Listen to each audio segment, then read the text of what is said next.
គ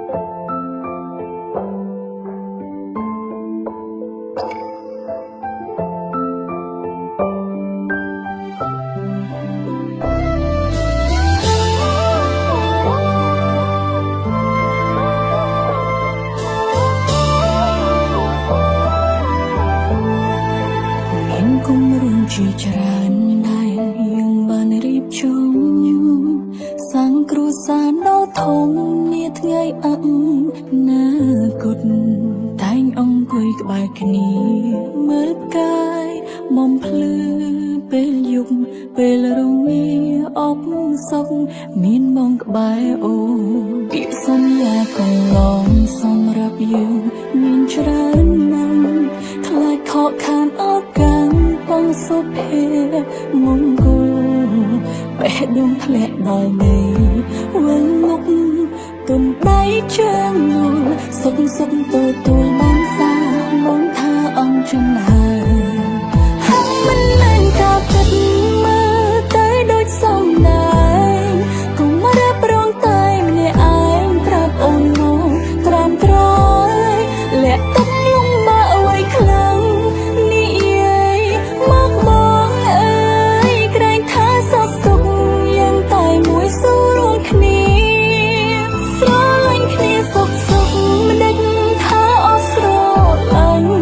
សាកសម្រាប់ចិត្តឡើងវិញកុំធ្វើបាបចិត្តនឹកងារអូនឈរនៅត្រង់នេះហើយកុំបារម្ភពុំងារព្រោះយើងអាចពុះពីពុំងារបងមានអូនក្បែរ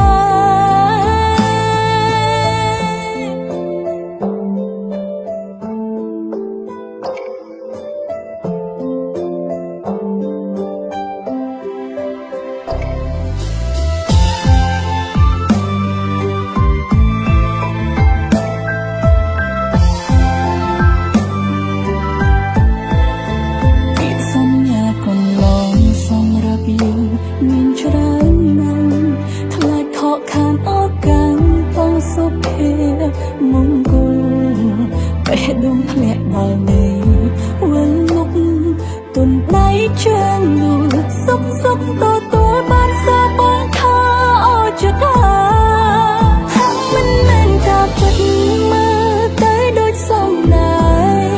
កុំរ៉ាប់រងតែម្នាក់ឯងប្រាប់អូនមកត្រាំត្រ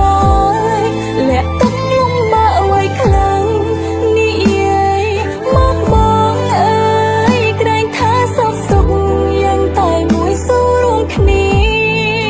ស្រឡាញ់គ្នាសុខសុខមិនដេចថាអត់ស្រឡាញ់សាកសម្រាប់ចិត្តឡើងវិញកុំធ្វើបាបចិត្តនឹកងារអូនឈរនៅត្រង់នេះហើយកុំបារម្ភពុំងារព្រោះយើងអាចពុះពីពុំងារបងមានអូនក្បែរហើយមិនមែនការពិតមើលទៅដូចសំដែងកុំរ៉ាប់រងតែម្នាក់ឯងប្រាប់អូនមកត្រាំត្រ